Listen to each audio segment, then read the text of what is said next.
Great morning, everybody. मैं अविनाश नगराले, motivational speaker, career developer and brain programming trainer. आज मैं आपको तितली का संघर्ष इसकी एक कहानी बताने वाला हूँ। एक बार एक बच्चा गार्डन में खेल रहा होता है। खेलते वक्त उसका ध्यान तितली की कोकून की तरफ जाता है। वो उस कोकून की तरफ देखता है। उस कोकून को छोटा सा छेद होता है और उस छेद से एक तितली बाहर निकलने की कोशिश कर रही होती है। ये देखने के बाद ये बच्चा बहुत एक्साइट होता है और देखता है कि उस कोकून के छेद से ये तितली कैसे बाहर निकलती है। वो तितली बहुत कोशिश कर रही होती है कि उस कोकून से बाहर निकले।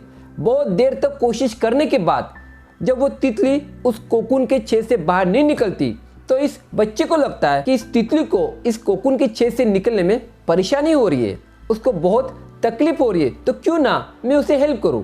उसे लगता है कि अगर इस कोकून का जो छेद है उसे मैं बड़ा कर दूं तो ये तितली आसानी से बाहर निकलेगी और अपनी ज़िंदगी आसानी से जी पाएगी। और इसीलिए इस बच्चे ने उस कोकून का जो छेद था ना वो बड़ा कर दिया।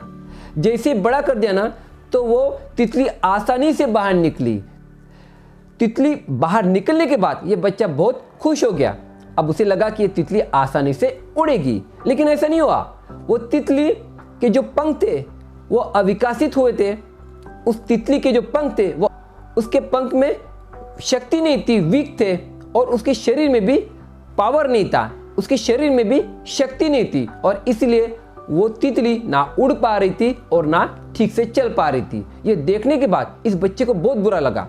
उसे लगा मैंने तो अच्छा हेल्प किया, उसे उस कोकून से बाहर निकलने के मैंने हेल्प किया, लेकिन ये उड़ भी नहीं रही है, चल भी नहीं रही है, उसे हुआ क्या। उसे बहुत दुख हुआ और वो जब घर गया तो घर जाने के बाद अपनी मम्मा को इसने ये बात बता दी।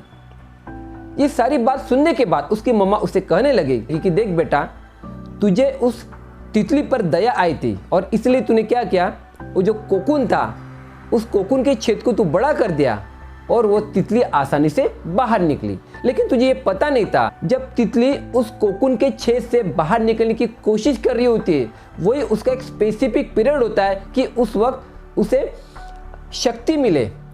वही वक्त होता है उसको संघर्ष करने का वक्त होता है, वही वक्त उसका परिश्रम का वक्त होता है, वही वक्त उसका मेहनत का होता है, ताकि उसके पंख विकसित हो, उसके पंख में बल मिले, शक्ति मिले, उसके शरीर में भी एनर्जी आए। लेकिन तुझे ये बात पता नहीं थी उसको हेल्प करूं, और इसलिए तूने क्या किया, उस कोकून के छेद को बड़ा कर दिया। तो वो तितली आसानी से तो बाहर निकल पाई, लेकिन उसके पंख विकसित नहीं होने के कारण, उसके पंख में शक्ति नहीं होने के कारण वो उड़ नहीं पाई, और उसके शरीर में एनर्जी नहीं होने के कारण वो ठीक से चल नहीं पाई। तब कहीं उस बच्चे को ये बात पता चली।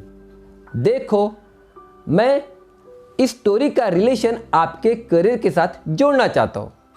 मुझे ये कहना है कि आपको भी ये लगता है कि आप अपने करियर में सफल हो, और उस सफलता के लिए एक स्पेसिफिक पीरियड भी होता है।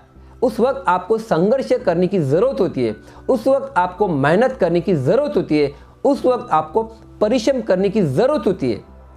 लेकिन हमें क्या लगता है, हमें लगता है कि मुझे सफलता तो चाहिए मेरे क्षेत्र में, लेकिन मुझे परिश्रम करने की ज़रूरत ना हो, शॉर्टकट हो, आसानी से हो। मुझे कहना है कि ऐसा कभी नहीं होगा। वो एक स्पेसिफिक पीरियड हमें संघर्ष करना ज़रूरी होता है। उस वक्त हमें पेन सहन करने की क्षमता पैदा करने की आवश्यकता होती है। एक कहावत है, विदाउट पेन नो गेन। मतलब जब तक आपको पेन नहीं होगा ना तब तक आपको गेन भी नहीं हो पाएगा। तो मुझे आपसे बस ये कहना है कि जिस क्षेत्र में आपको लगता है कि मुझे करियर में सफलता मिलाना है, तो आपको क्या करना पड़ेगा, आपको बस एक ही काम करना है। आपको क्या करना है कि वो एक स्पेसिफिक पीरियड में आपको संघर्ष करने के लिए तैयार होना पड़ेगा।